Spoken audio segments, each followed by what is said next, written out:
Well, hello and welcome to Curmudgeon in the Cellar number 117.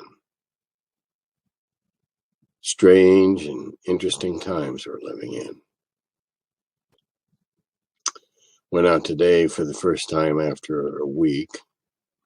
Went to Aldi's, got some groceries. Went to Kroger, got some groceries. Then I went to Sam's, got some birdseed and some charcoal. Charcoal because we cook out a lot and it looks like we're going to be cooking out a lot, and the birdseed because I have a very extensive bird feeding backyard, etc., and felt it was necessary. Strange times. Here we are in the middle of the COVID virus just getting a grip on us. I'm in social isolation, and so Cheryl, we went out to get groceries. That's it. We were home all week, working on old crossword puzzles, watching stuff on TV that we wouldn't normally watch. Good thing we like each other. It's been an interesting turn of events with GaryCon.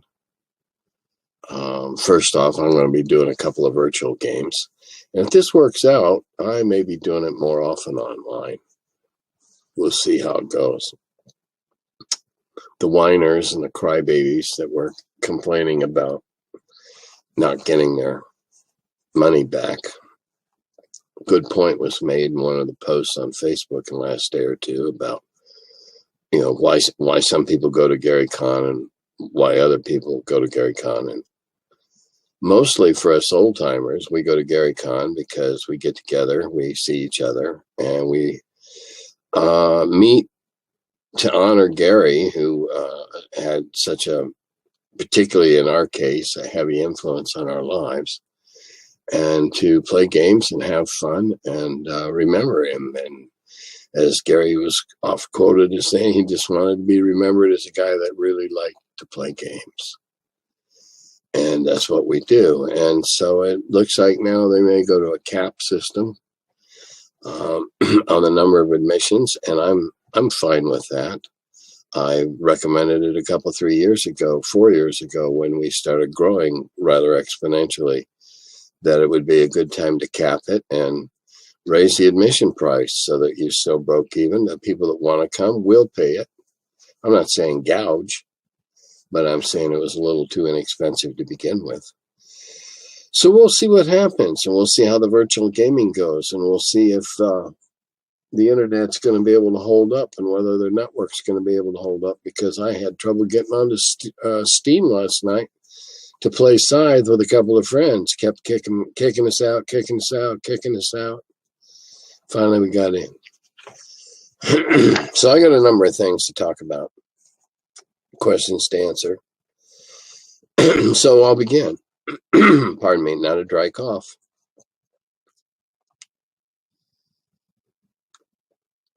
Good reason for it. Best rumor I've seen so far is THC fights coronavirus. I don't know if it's true, but I'm doing everything I can to stay free. Okay, did you ever adventure into the depths of the ocean or a lost sunken city? A tablet discovered washed ashore, inscribed with strange markings, starts the hunt for such a place. Barnacle layers coat columns, coral reefs claim building remains, and found in the ruins, mechanical gadget, nameless treasures, corked wine, well preserved, Atlantis found. No.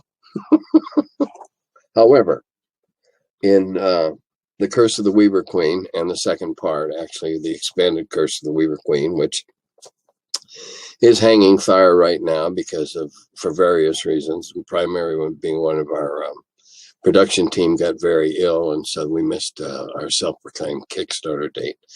But in one of them, there are several temples that you can go to by means, well, once you figure out how to work the transport device.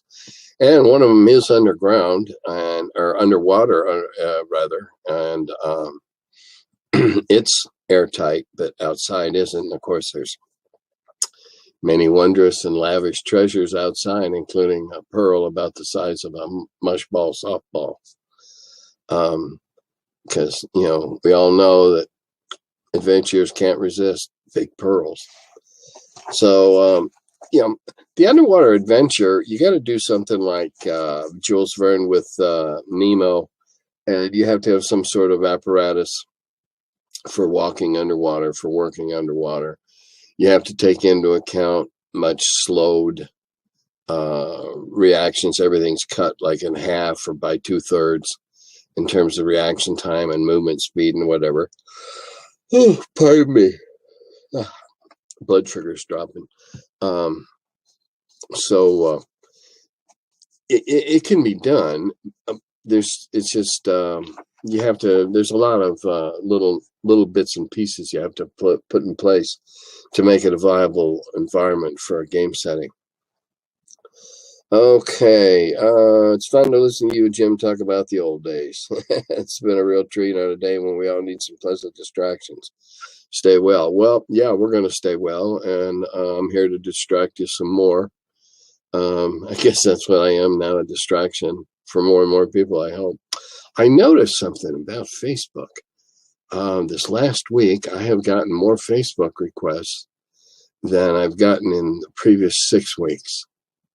Apparently, people are reaching out. I also noticed another phenomenon. People are calling each other up on the telephone, of all things, and reaching out. Hey, how you doing? How you hanging?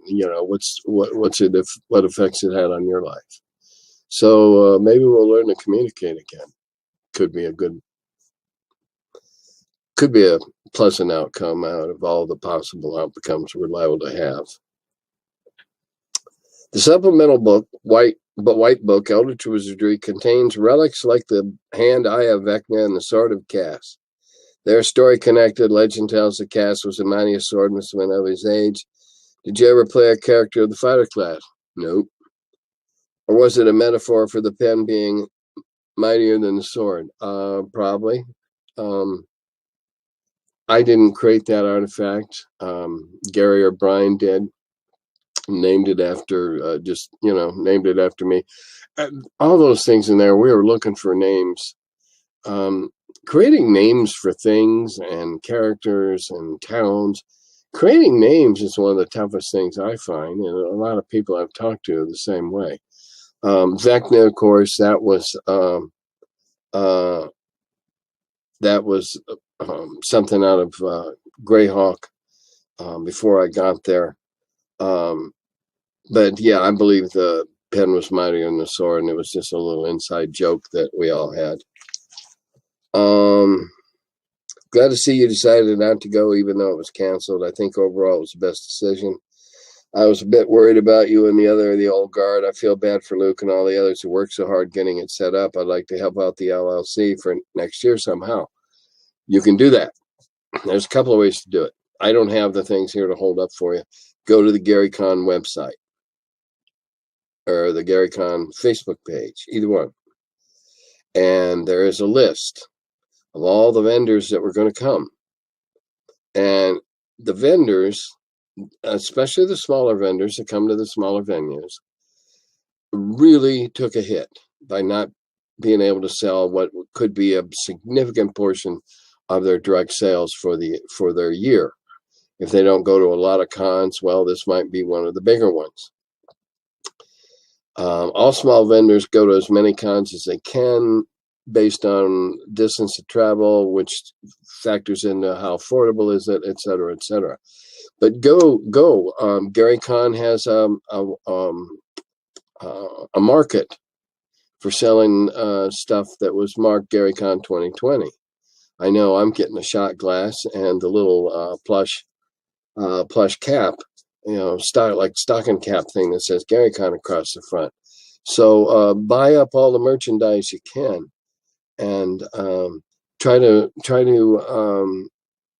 go see the vendors, and a lot of the vendors are going to have a 2020 GC, type code thing going on for some, better prices and things.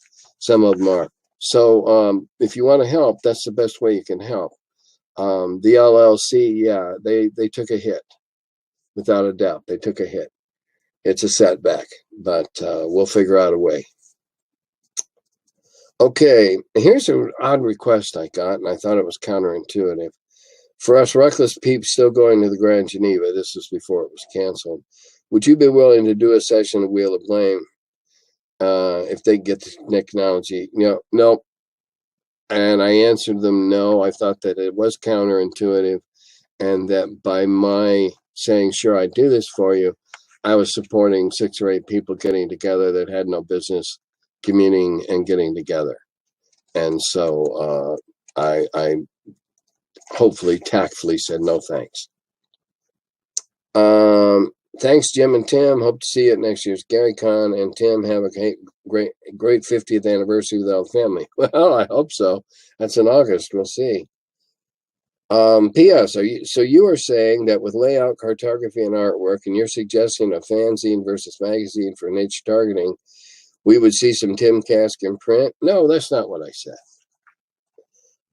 Tim Kaskin print. Yeah, I write little bits and pieces for people. I did a piece for Lloyd Metcalf's Maximum Hit Points #2. I'm going to write an intro for a foreword for the second printing of Escape from Dulce. And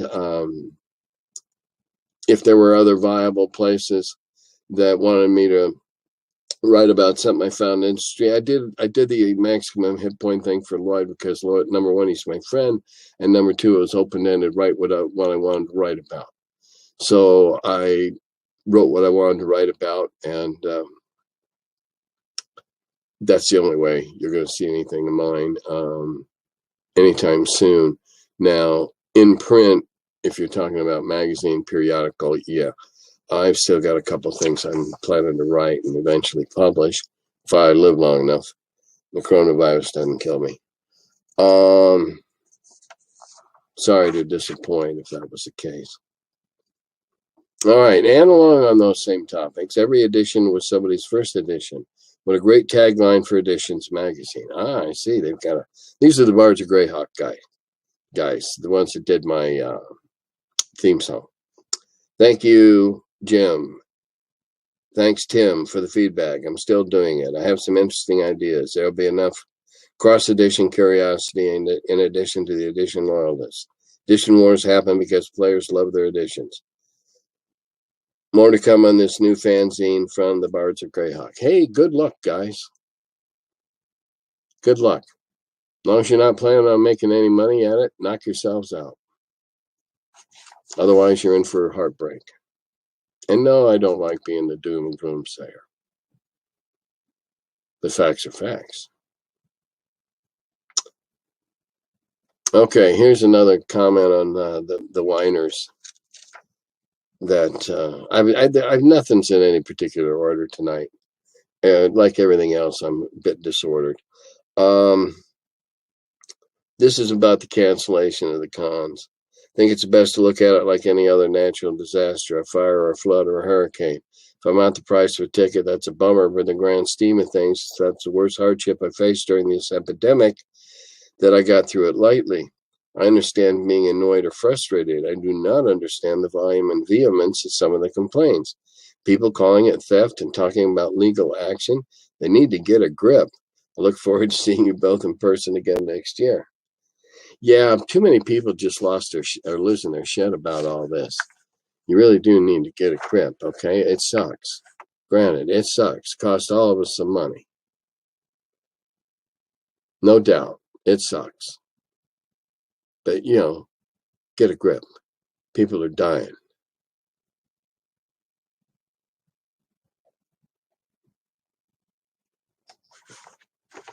One of those people in the future could have been one of you whiners.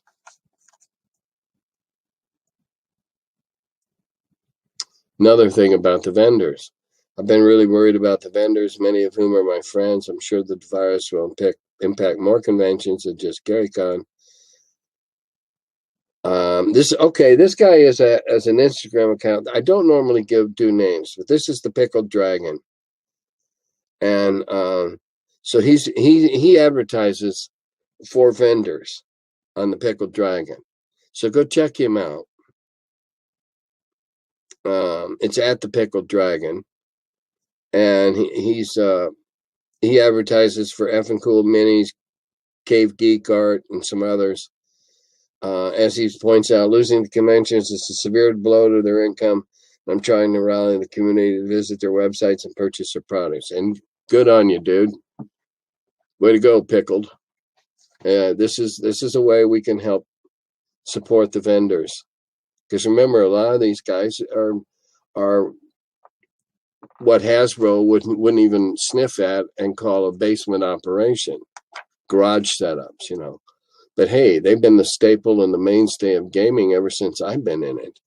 While there's always been a couple of big companies, there's been tons more of these small guys putting out good stuff and supporting the hobby. Okay, here we go. Here's a good one. Regarding negative hit points. In AD&D, I believe 0 meant death. It did. It does. But 1E had rules for negative hit points.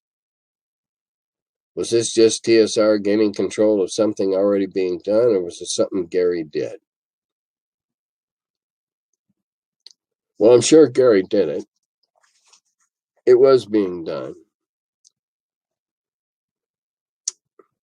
You have to understand, we were dealing with people that were trying to parse the word death. How dead is dead.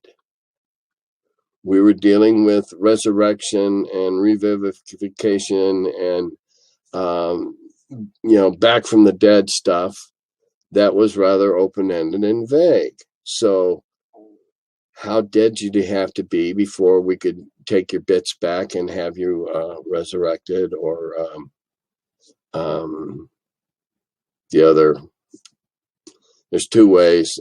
Anyway, I'll think of it when it no longer counts. People were parsing death. In AD&D, 0, you're dead. Well, okay, you're dead. And so you're dead, and you can be revived or resurrected or, brought back, or, again, I'm missing the term again. But if you're at like -6, well, then you couldn't.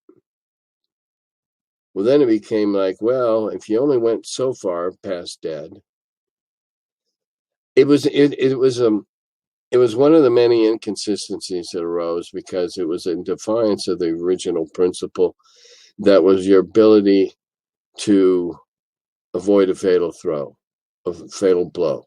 Not how bad was it. Fatal blow was a fatal blow was a fatal blow, whether it was delivered with a dagger, an axe, or a 600-foot tree falling on you. Then people wanted to go, well, gee, if you just a little dead, shouldn't you be able to, as opposed to, well, if you're paced underneath that 600-foot tree, obviously there's nothing to be brought back. Nothing to raise dead with. It was parsing. It was defining. It was breaking up into niches. Well, if you're this dead, you can do that. If you're that dead, you can't. Dan the Bard does a great song about fighting owlbears, and every time he loses, he goes to the druid who brings him back, and he comes back with different pieces and different parts. It's pretty good stuff. Dan the Bard. Check him out online if you've never heard of him. Does some really, really, really good D&D songs. He obviously is a player. They're fun and they're teasing, but they're loving at the same time. Not making fun, but rather celebrating. Yeah, Gary was trying. It's really hard to describe without sounding like we were really a bunch of pompous windbags. We were trying to control the evolution of the game. We didn't want it to spin out of hand. We wanted it to stay with a certain logic and rules because we wanted lots of people to play it. And we were afraid if it just spun off into 75 different parallel diverging areas, we were going to lose it, and it was going to get silly and lose its relevance and lose its appeal. So we did a lot of things trying to cater, meet public demand. Lots of different ways you can say that. But we were trying to, as a fine gardener prunes and guides a shrub to its full potential, we were trying to prune and guide the game to its full potential. So that's why we got involved in some of those little hair-splitting pissing contests. Okay. All right. Hi. Thanks. Another good one. Just want to add the comment. You don't need to worry about the coronavirus because if you were going to die, I'd have done so by now. Well, there's a certain danger in that kind of logic. Yeah. Okay. Cancer didn't kill me, but that doesn't mean I'm immortal. It means I've got a tough system, but now it's compromised. So I'd like to think I'm being sensible, and I'll be able to continue doing these every week, and we'll all get through this together.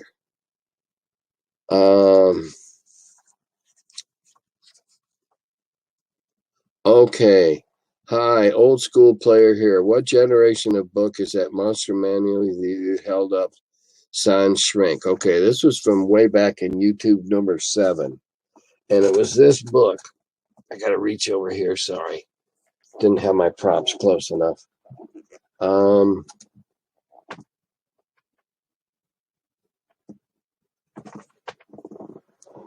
It was this book. Well, not that one. There it is. This one. Okay, this was a special reprint. It was an anniversary edition. It has gold on the edges of the things. It's got a real nice little ribbon in it. A lot of the original art reimagined, or well, inside it's all the same, cleaned up, but the outside cover was reimagined a bit. This was an edition that came out a year or two after Gary's death, and supposedly half the proceeds were to go to the Memorial Foundation, which, if you've been following me for the past year or so, is still sitting in limbo, doing nothing, all that money just sitting there. And of course, the widow has done nothing except get involved in lawsuits. So supposedly a great deal of money went from those proceeds. And it's just sitting somewhere. Okay. As a player, I was a player in your Wheel of Blame game at the last Game Hole Con. I'm interested in your what looks to be a homemade hardcover compilation of the books that comprise the AD&D set. But your book seems to have more than just the 3 main plus the 4 supplements. Can you tell us the story of that book and what's in it? Yeah, I could tell you that story. If I had it here, I'd show it to you. I forgot to get it before I sat down to do this. If there's a pause button, I'd hit it. It's a compilation of all friends with that I met many years ago at Total Confusion out in Massachusetts. Had a nondescript green book that he kept looking at during one of my games, and I finally got annoyed. I thought he was reading a novel that he couldn't get his nose out of. Came to find out it was worse. He was looking up rules. But actually, I found out later he was looking up spells and stuff because he didn't remember them all exactly.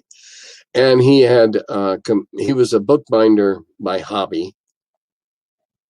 That was what he liked to do, was bind books. And he had all crystal clear PDFs of all the books, the ones that have been put out by wizards, most of which have signatures that have been reproduced, obviously, along with the rest of the reproduction. And I was very impressed by it. And he said, well, I'd be glad to make you one. What would you like in it? And I said, well, what are my options? So any of the small books. I said, well, I'd like to have them all, please. Thank you very much. And so he did. He made me one. He made two, actually. One of them he gave to Frank Menser. Frank's, let's see, mine's black with silver. Frank's is burgundy with gold print. And it is all the books. Of course, the way mine differs from Frank's is Joe Manganiello has signed mine extensively in a couple of places in my book, all about the time I ran a game for him down in his very famous wine cellar game room. So that's where that came from.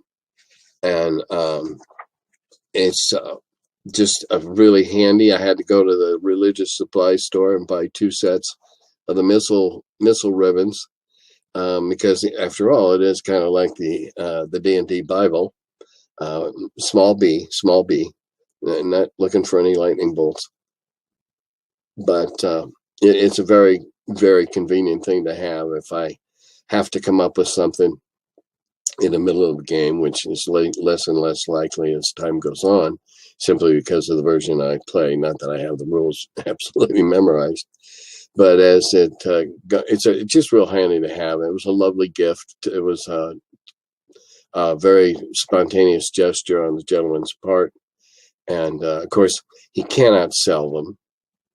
And when I told him, he said he would make it for me for free. It was something he wanted to do, which I was greatly moved by. And next year when I saw him at the convention, there it was. And I certainly remembered, him saying he was doing it, but I was kind of like, yeah, okay, right. This guy's just going to make me this incredible book. But he did. Nice guy, real nice guy. Now he has I believe he has a new baby. I believe that, yes. I believe, yeah. In fact, I saw his baby at the last Cellar. So that's what that book is. It's all the little brown books. But with my new Wheel of Blade game, I hardly need to refer to the rules at all. I'm going to be running it a couple of times. I have my own server on Discord, so we're going to see how that works. I'm going to try to run a couple of games on behalf of the virtual GaryCon. I'm also doing a Q&A on their live stream, so you want to watch for that if you like, and you have a chance to get in and ask questions live.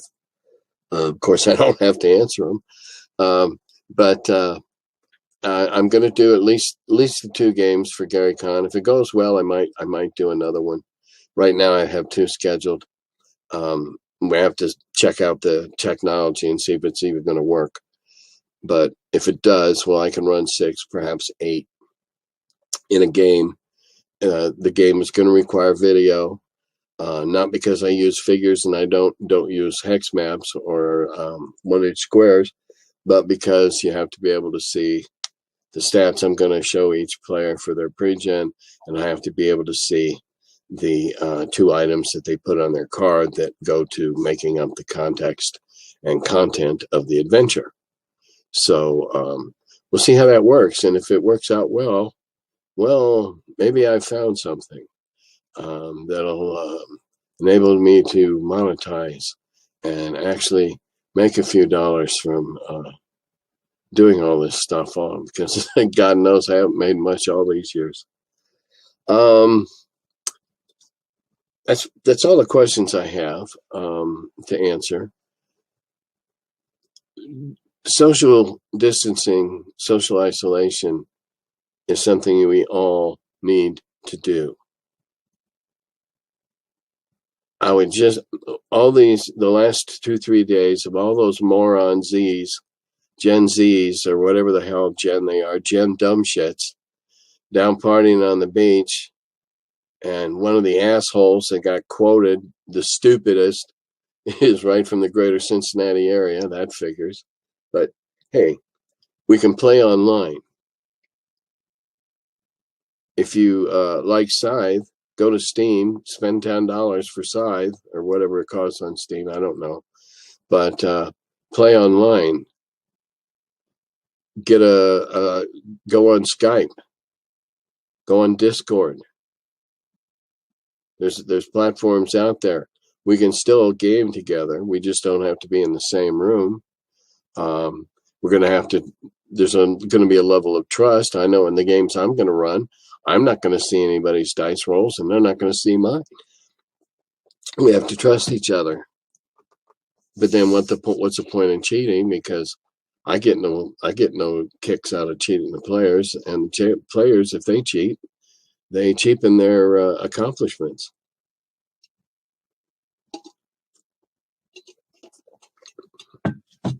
So that said, continue to be a responsible citizen. Stay home if you can. Distance. If you're able and you can help a neighbor who's, an elderly neighbor or something, if they check with them, see if they need food, maybe you can pick it up for them when you go to get yours. I'm thinking about doing something for kids who are now out of school. My wife and I volunteer with a group that work with Hispanic children whose parents don't speak English well enough to help them with their homework. And now we will no longer be doing that. That was a 2-night-a-week thing, though we just did it one. We'll no longer be able to do that. And those children are going to severely fall behind with homeschooling because their parents are unable to help them with it. I mean, they're all legal and everything like that, but they're all involved with an outreach of the Episcopal Diocese here in Cincinnati. So I'm looking at, I'm going to be contacting some people, and those students that we were helping that have computers, I'll be able to help them with their homework, and help them try to keep up, because one of the worst outcomes of this, aside from the fatalities, is going to be what it's going to do to an entire school year and students falling behind, no standardized tests. It's kind of like a lost year for educators. And having been one, I can understand. I think I understand their frustration and their sense of loss. So that's what I'm going to look into and see if I can work with some of the kids I've been working with already in the local area. We'll just do it remotely. And so with the admonition to stay healthy, be smart, I'll say Dodata Govi.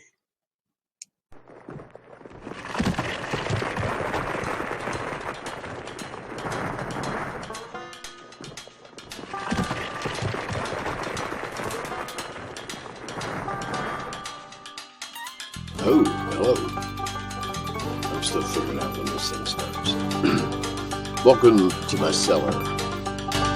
He's the curmudgeon who wrote about the dungeons. Now he's the feller, live from the cellar. Talks about D&D and old school RPGs. Still quite a feller, the curmudgeon in the cellar. Last man around when them rates went down. Calling Gary in that Lake Geneva town. Hey Gary, it's an awful mess. Let me edit, we'll have success. D&D and Dragon Magazine. He's the curmudgeon who wrote about the dungeons. Now he's the feller, live from the cellar. Talks about D&D and old school RPGs, but he's still quite the feller. curmudgeon in the cellar. Magic missile, it's a mortar shell. Make it hit in the first level spell. Brought psionics to the game to attack that wizard's brain. DSR and fantasy, collection of micro armory. Titan with tramp under a tree, high as could be. He's the curmudgeon who wrote about the dungeons. Now he's the feller, live from the cellar. Talks about D&D and old school RPGs, but he's still quite the feller, the curmudgeon in the cellar. Still quite the feller, the curmudgeon in the cellar. Curmudgeon.